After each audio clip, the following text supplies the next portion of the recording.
Hello everyone, ఈరోజు topic వచ్చేసరికి cost. Two types మెయిన్గా ఉంటాయి, short run and long run. ఈరోజు మనం షార్ట్ రన్ కాస్ట్ల గురించి చూద్దాం. సో ఫస్ట్ టైప్స్ ఆఫ్ కాస్ట్లు 5 టైప్స్ ఉంటాయి. సో ఫస్ట్ టైప్ వచ్చేసరికి సెల్లింగ్ కాస్ట్ అనమాట. సో ఒక ప్రొడ్యూసర్ ఏదైనా ప్రోడక్ట్ని సేల్ చేయడానికి అమ్మేటప్పుడు అతనికి అయ్యే కాస్ట్, అతనికి అయ్యే ఎక్స్పెండిచర్నే సెల్లింగ్ కాస్ట్ అని అంటాం. సో అది ఫస్ట్. సో సెకండ్ వచ్చేసరికి ప్రొడక్షన్ కాస్ట్. సో ఏదైనా ఒక producer input factors or non factor inputs use చేసి ఒక కమోడిటీని అయితే ప్రొడ్యూస్ చేస్తాడు. సో దానికి అయ్యే ఎక్స్పెండిచర్ దాని ప్రొడక్షన్ కాస్ట్ అని అంటాం. సో ఇక్కడ ఫ్యాక్టర్ ఇన్పుట్స్ అని అంటే ల్యాండ్, లేబర్ అవన్నీ వస్తాయి. And next non factor inputs అని అంటే సర్వీసెస్ వస్తాయి అన్నమాట. సో వీటికయ్యే ఖర్చు అంతా ప్రొడక్షన్ కాస్ట్ అని అంటాం. సో థర్డ్ వచ్చేసరికి ఇంప్లిసిట్ కాస్ట్ అనమాట. సో ఇంప్లిసిట్ ఆ వర్డ్లోనే తెలుస్తుంది, ఇట్ ఈస్ సెల్ఫ్ అని చెప్పేసి. సో ఒక ప్రొడ్యూసర్ అతనికి అయ్యే తన ఓన్ ఖర్చు ఏదైతే ఉంటుందో అది ఇంప్లిసిట్ కాస్ట్ అని అంటాం అనమాట. ఫర్ ఎగ్జాంపుల్, నేను ఒక ప్రొడ్యూసర్ అనుకోండి, నాకు ఒక సొంత ల్యాండ్ ఉంది. సో దాని మీద నాకు అయిన ఖర్చు, ఆ ల్యాండ్ కొనుక్కోవడానికి నాకు అట్లీస్ట్ 2-3 lakhs అలా ఖర్చు అవుతుంది కదా. సో ఆ ఖర్చుని ఇంప్లిసిట్ కాస్ట్ అని అంటాం అనమాట. సో దీన్ని it is also known as accounting cost. So ఇది మీరు ఈజీగా ఎలా గుర్తుపెట్టుకుంటారంటే ఏఐ అంటే ఆర్టిఫిషియల్ ఇంటెలిజెన్స్ కాదు, ఇప్పుడు మనకి accounting cost and implicit cost అనమాట. సో ఇది గుర్తుపెట్టుకోండి. అండ్ ఎప్పుడైతే మనం మొత్తం ప్రొడక్షన్ అయిన తర్వాత సో ఒక టోటల్ కాస్ట్ ఆఫ్ ప్రొడక్షన్ అన్న లిస్ట్ తీస్తాం అనమాట. సో దాంట్లో selling cost, production cost, explicit ఇవన్నీ యాడ్ చేస్తాం అనమాట. సో అంటే ఒక లెక్క అనేది తీసుకుంటాం కదా, సో దాంట్లో ఇంప్లిసిట్ కాస్ట్ అనేది యాడ్ చేయం. So not included in calculating the total cost of production. So ఇప్పుడు ఫోర్త్ వచ్చేసరికి ఎక్స్ప్లిసిట్ కాస్ట్. సో ఎప్పుడైతే మనం బయటి నుంచి అంటే మన ఓన్ రిసోర్సెస్ వాడకుండా బయటి నుంచి కొన్ని రిసోర్సెస్ని యాడ్ చేసుకొని వాడతామో మన యొక్క ప్రొడక్షన్ ప్రాసెస్కి, దాన్ని ఎక్స్ప్లిసిట్ కాస్ట్ అని అంటాం. So for example, wages, rent, interest అంటే ఇప్పుడు మనం లేబర్ని తీసుకుంటాం, వాళ్ళకి వేజెస్ కడతాం. మనం ఒక బిల్డింగ్ తీసుకుంటాం రెంట్ పర్పస్, సో దానికి ఆ బిల్డింగ్కి రెంట్ కడతాం. సో ఈ ఖర్చు ఏదైతే ఉందో అంటే వేరే దగ్గర నుంచి వాళ్ళ సర్వీసెస్ మనం యూజ్ చేసుకొని ప్రొడక్షన్ ప్రాసెస్ చేస్తున్నాం. సో అది explicit cost. And next fifth వచ్చేసరికి ఆపర్చునిటీ కాస్ట్ అనమాట. సో ఇప్పుడు మనం ఏ business start చేసినప్పుడైనా so plan A, plan B అని అలా పెట్టుకుంటాం. సో ఫర్ ఎగ్జాంపుల్, మనం ఒక బిల్డింగ్ తీసుకున్నామే అని అనుకోండి. సో ఒక బిల్డింగ్ కాకపోతే ఇంకో బిల్డింగ్ అని ఒక 2-3 చూస్తాం కదా. సో ఫస్ట్ బిల్డింగ్ అవైలబుల్ లేనప్పుడు సెకండ్ బిల్డింగ్ మనం పర్చేస్ చేసుకుంటాం ఫర్ అవర్ ప్రొడక్షన్. సో అది ఏదైతుందో cost on second best alternative, ఆ సెకండ్ బిల్డింగ్కి అయిన ఖర్చు అంతా ఏదైతే ఉంటుందో దాన్ని ఆపర్చునిటీ కాస్ట్ అని అంటాం అనమాట. ఈ 5 కాస్ట్ యొక్క డెఫినేషన్స్ అంటే ఈ బేసిక్ డెఫినేషన్ మీరు గుర్తుపెట్టుకోవాలి. ఎందుకంటే ఎగ్జామ్లో డెఫినేషన్ ఇచ్చి కింద 4 ఆప్షన్స్ ఇస్తాడు అనమాట. అది ఏ కాస్ట్ అని చెప్పేసి అడుగుతారు డెఫినేషన్ ఇచ్చి. So you have to guess అది డెఫినేషన్ ఏ కాస్ట్కి సంబంధించిందని చెప్పి. సో ఇదైతే గుర్తుపెట్టుకోండి, implicit cost is also known as accounting cost అని చెప్పేసి. అండ్ నెక్స్ట్ నేను 2 టైప్స్ గురించి చెప్పాను, short run and long run. So short run గురించి ఈరోజు చూద్దాం. సో ఫస్ట్ వచ్చేసరికి ఫిక్స్డ్ కాస్ట్. సో నేను ఈరోజు కొన్ని ట్రిక్స్ కూడా చెప్తాను మీకు, ఇవి ఎలా గుర్తుపెట్టుకోవాలో. సో ఫిక్స్డ్ కాస్ట్కి ఏంటనంటే ట్రిక్ ఎస్ఎఫ్ఐ అంటే student federation of India. So ఇప్పటి నుంచి ఎస్ఎఫ్ఐ అని అంటే మనకి supplementary cost, fixed cost, indirect cost and over head cost అనమాట. సో ఫిక్స్డ్ కాస్ట్కి ఇవన్నీ నేమ్స్. సో మీరు ఈ నేమ్స్ ఎందుకు గుర్తుపెట్టుకోవాలి మెయిన్గా అని అంటే, సో సమ్ టైమ్స్ ఎలా అడుగుతాడు క్వశ్చన్ అని అంటే, if supplementary cost is 6, if variable cost is 0, what is total cost అలా అడగొచ్చు అనమాట. అందుకే ఇక్కడ సప్లిమెంటరీ కాస్ట్ అని అంటే మీకు ఫిక్స్డ్ కాస్ట్ అని గుర్తు రావాలి. సో అందుకే ఈ ట్రిక్ గుర్తుపెట్టుకోండి, ఎస్ఎఫ్ఐ గో అని చెప్పి. సో ఇక్కడ ఏంటంటే నెక్స్ట్ ఫిక్స్డ్ కాస్ట్ ఏంటంటే it is not zero at zero level of output. So A output అయినా ప్రొడక్షన్ స్టార్ట్ చేసినప్పుడు మనకు ఒక రిజల్ట్ అనేటిది వస్తుంది, మన లాంగ్వేజ్లో అవుట్పుట్. సో ఒకవేళ మనకు వచ్చిన అవుట్పుట్ 0 అయినప్పటికీ కూడా ఈ ఫిక్స్డ్ కాస్ట్ 0 ఉండదు. ఎందుకనంటే fixed cost is an example of ఒక మిషనరీ కావచ్చు, ఒక మిషనరీ కావచ్చు, లైక్ ఇన్సూరెన్స్ ప్రీమియం కావచ్చు, ఇవి ఏదైనా కావచ్చు. సో ఇక్కడ ఏంటంటే మనకి అవుట్పుట్ 0 వచ్చినప్పటికీ కూడా మిషనరీకి ఒకవేళ 10,000 అని అంటే అంతే 10,000 మనం పే చేయాలి. So it is fixed. So నీకు అవుట్పుట్ 0 వచ్చింది కదా అని చెప్పి మిషనరీ కాస్ట్ తగ్గించేస్తారా? లేదు. It will be fixed. So it is not zero, it will be never zero అనమాట. సో ఇది మీరు గుర్తుపెట్టుకోవాలి. It is not zero at zero level of output అని. సో ఇక్కడ గ్రాఫ్ వచ్చేసరికి ఏంటంటే ఫిక్స్డ్ కాస్ట్ గ్రాఫ్. సో నేను ఇక్కడ డ్రా చేస్తున్నాను స్క్రీన్ మీద, ఒకసారి చూడండి. ఎక్స్ యాక్సిస్ మీద మనం ఎప్పుడు అవుట్పుట్ తీసుకుంటాం, వై యాక్సిస్ మీద కాస్ట్ తీసుకుంటాం అనమాట. అది గుర్తుపెట్టుకోండి. This is fixed. ఇది బండ గుర్తు అంటారు కదా, ఇక ఎక్స్ యాక్సిస్ అంటే అవుట్పుట్, వై అంటే కాస్ట్. అది ఓన్లీ ఈ కాస్ట్ దాంట్లోనే, వేరే దాంట్లో కాదు. సో ఇక్కడ గ్రాఫ్ ఎలా ఉంటుందంటే straight line parallel to X axis. So ఎందుకు ఇది స్ట్రేట్ లైన్ అని అంటే ఏ లెవెల్ అంటే it is constant at all levels of output అని అంటే ఇప్పుడు ఫర్ ఎగ్జాంపుల్ అవుట్పుట్ మనం ఇక్కడ ఒక ప్రోడక్ట్ తీసుకుందాం, ఒక పెన్సిల్ తీసుకుందాం. నేను 10 పెన్సిల్స్ ప్రొడ్యూస్ చేసిన, 20 పెన్సిల్స్ ప్రొడ్యూస్ చేసినా సరే నా ఫిక్స్డ్ కాస్ట్ అనేది సేమ్ ఉంటుంది అనమాట, కాన్స్టాంట్గా ఉంటుంది. ఇప్పుడు ఫర్ ఎగ్జాంపుల్ ఇక్కడ ఫిక్స్డ్ కాస్ట్ అని అంటే లేబర్ వేజెస్ తీసుకోండి. లేబర్ 24 hours వర్క్ చేయాలి, ఐ మీన్ మంత్లీ శాలరీ ఒక 10,000 అని అనుకోండి. అతను 10 పెన్సిల్స్ ప్రొడ్యూస్ చేసిన, 21 పెన్సిల్స్ ప్రొడ్యూస్ చేసినా సరే అతను మంత్లీ శాలరీ 10,000 అంటే 10,000 ఇస్తాం. Will not give more than this. అప్పుడప్పుడు కంపెనీస్లలో వర్క్ బర్డెన్ ఎక్కువ ఉంటుంది. మీ వర్క్ బర్డెన్ ఎక్కువ ఉంటుంది, that does not mean that your wage will be increased కదా. So if it monthly salary will be the same, అంటే ఇక్కడ ఫిక్స్డ్ కాస్ట్ అనేది same ఉంటుంది అనమాట. సో అందుకే ఇది కాన్స్టాంట్గా ఉంటుంది at any level of output. So next cost వచ్చేసరికి వేరియబుల్ కాస్ట్ అనమాట. సో వేరియబుల్ కాస్ట్కి ట్రిక్ ఏంటంటే DSPV. DSP you all guys know is a singer. So ఇక్కడ మనం వేరియబుల్ కాస్ట్ అంటే డిఎస్పివి అని గుర్తు రావాలి. సో డి అంటే direct cost, S stands for special cost, P stands for prime cost and V stands for variable cost. ఈ యొక్క concept ఒక స్టోరీ రూపంలో గుర్తుపెట్టుకోవచ్చు. ఎలా అని అంటే మన లైఫ్లో like some or the other special person will be.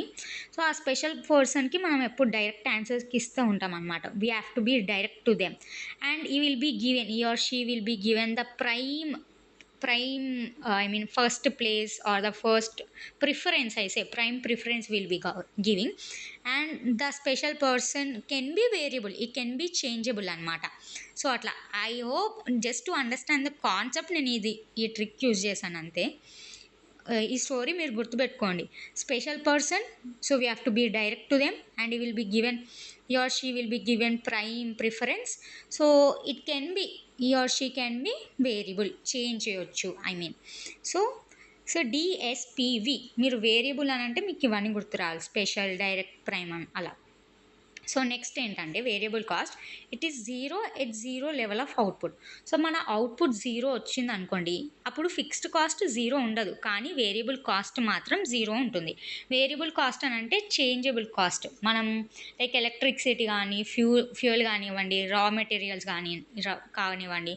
అంటే ఇక్కడ ఏంటంటే ఇప్పుడు మన అవుట్పుట్ 0 అయిందే అనుకోండి, అప్పుడు మనం వేరియబుల్ కాస్ట్ లైక్ ఎగ్జాంపుల్ రా మెటీరియలే అనుకోండి. సో ఇప్పుడు పెన్సిల్కి గ్రాఫైట్ కావాలి, ఆ గ్రాఫైట్ మనం ఇంకా యాడ్ చేసుకోం మనం. సో అప్పుడు ఏమవుతుంది, గ్రాఫైట్ యొక్క production or whatever the service that we are getting from outside will become 0. ఎందుకంటే మన అవుట్పుట్ 0 ఉంది కాబట్టి, మన రిజల్ట్ 0 ఉంది కాబట్టి మనం ఆ గ్రాఫైట్ని ఇంకా ఎక్కువ తీసుకోమన్నమాట. So we will be stopping there. So దానికి అయ్యే ఖర్చు అంతా మనం ఆపేస్తాం కాబట్టి ఇట్ విల్ బీ 0. సో ఈ గ్రాఫ్ అనేది it is always positively sloped. So variable cost ఇది ఆరిజిన్ పాయింట్ నుంచి స్టార్ట్ అవుతుంది అనమాట. సో నేను స్క్రీన్ మీద డ్రా చేశాను గ్రాఫ్, ఇలా ఉంటుంది VC graph, that is variable cost graph. So it starts from the origin నుంచి ఎందుకు స్టార్ట్ అవుతుంది అని అంటే it is 0 at 0 level of output. అదే ఫిక్స్డ్ కాస్ట్ ఆరిజిన్ నుంచి స్టార్ట్ కాదు, because it is not 0 at 0 level of output. So next వచ్చేసరికి total cost formula వచ్చేసరికి TVC and plus TFC. Total fixed cost అంటే nothing but fixed cost total fixed cost అనమాట. So addition of this both total cost అని మనకు వస్తుంది. So total cost graph వచ్చేసరికి ఎలా ఉంటుందనంటే, ఇప్పుడు ఇది ఫిక్స్డ్ కాస్ట్ అని అనుకోండి, this is fixed cost graph. So this is variable cost, total variable cost or variable cost both are the same, and this is what is this variable cost fixed cost, variable cost, and this is the total cost. So total cost is parallel to variable cost, ఇవి రెండు ప్యారలల్గా ఉన్నాయి అన్నమాట. So addition of variable cost and fixed cost is the result of total cost అన్నమాట. So next average cost చూద్దాం. So average కాస్ట్ని మనం unit of production అని కూడా అంటాం అన్నమాట. సో యావరేజ్ కాస్ట్ అంటే ఏంటంటే, సో యావరేజ్ కాస్ట్ ఫార్ములా చూద్దాం ఫస్ట్.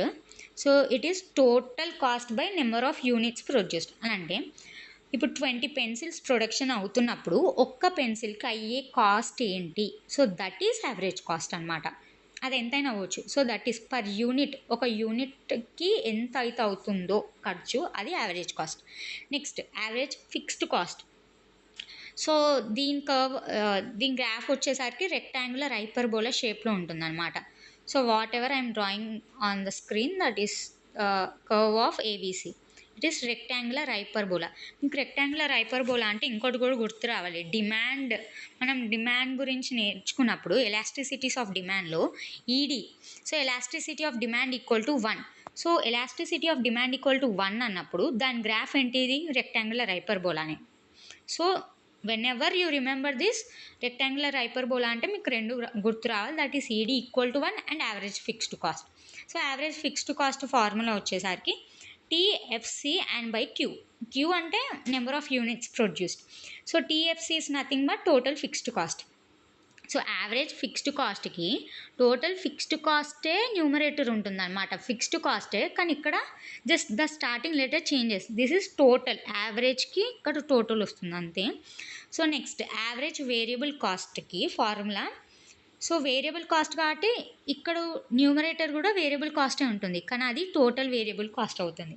సో దీని గ్రాఫ్ వచ్చేసరికి యూ షేప్లో ఉంటుంది అనమాట, యావరేజ్ వేరియబుల్ కాస్ట్ యొక్క గ్రాఫ్. సో ఇక్కడ ఏంటంటే, so this is output and cost కదా. సో అవుట్పుట్ ఇంక్రీజ్ అయితే యావరేజ్ కాస్ట్ అనేది డిక్రీజ్ అవుతుంది అనమాట. సో ఇనీషియల్గా మీరు చూసుకుంటే, so when it is output ఎప్పుడైతే ఇంక్రీజ్ అవుతుందో output increases and cost decreases. కానీ ఒక మినిమం పాయింట్ తర్వాత ఏసీ అనేటిది ఇంక్రీజ్ అవుతుంది అనమాట. స్టార్టింగ్లో డిక్రీజ్ అవుద్ది, after reaching the minimum point it increases. So it increases అని అంటే average cost will be U shaped. So you have to remember the formula and graph, ఇవి రెండు గుర్తుపెట్టుకోండి. వేరియబుల్ కాస్ట్ యూవి ఇలా గుర్తుపెట్టుకోవచ్చు లెటర్స్ ద్వారా. అయిన ఆల్ఫాబెటికల్ వైస్లో మనకి యూవి XYZ ఉంటుంది కదా, యూ షేప్లో ఉంటుంది, that is variable cost. So next marginal cost అనమాట. మార్జినల్ కాస్ట్ కూడా యూ షేప్లోనే ఉంటుంది. దాని ఫార్ములా వచ్చేసరికి MC equal to TC minus TCN-1 లేదంటే TVCN minus TVCN-1. TVC is nothing but total variable cost. So ఇక్కడ ఏంటంటే మార్జినల్ కాస్ట్ యూ షేప్లో ఉంటుంది, marginal cost average variable cost, ఇవి రెండు యూ షేప్లో ఉంటాయని మీరు గుర్తుపెట్టుకోవాలి. సో మార్జినల్ కాస్ట్ అని అంటే అడిషనల్గా మనం, అంటే ఫర్ ఎగ్జాంపుల్ నేను 20 పెన్సిల్స్ నా ప్రొడక్షన్ అనుకోండి, 20 ఫస్ట్ అడిషనల్ ప్రొడక్షన్ చేయడానికి అడిషనల్గా అయ్యే కాస్ట్, సో అది మార్జినల్ కాస్ట్ అనమాట.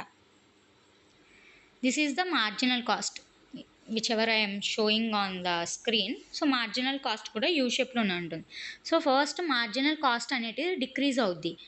ఎందుకు డిక్రీజ్ అవుతుంది? బికాస్ ఆఫ్ ఇంక్రీజింగ్ స్కేల్ అనమాట, increasing returns to scale. So next ఏమవుతుంది, after a certain point marginal cost అనేది ఇంక్రీజ్ అవుద్ది.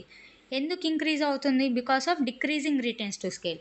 సో ఇక్కడ ఇంక్రీజింగ్ రిటర్న్స్ టు స్కేల్ అంటే అవుట్పుట్ అనేది ఇంక్రీజ్ అవుద్ది అనమాట, సో కాస్ట్ అనేది డిక్రీజ్ అవుద్ది అనమాట, inverse relationship. So increasing returns to scale, decreasing returns to scale గురించి ఇంకొంచెం మీకు ఐడియా రావాలనంటే నా ప్రీవియస్ వీడియోలో ఆల్రెడీ కాన్సెప్ట్ గురించి ఎక్స్ప్లెయిన్ చేశాను, మీరు ఒక్కసారి వీడియో చూడండి. సో ఇది గుర్తుపెట్టుకోండి, ఇవి రెండిటికి ఇన్వర్స్ రిలేషన్షిప్ అని చెప్పి డిఐ అలా. So decreasing because of increasing returns, it is increasing because of decreasing returns, that is marginal cost.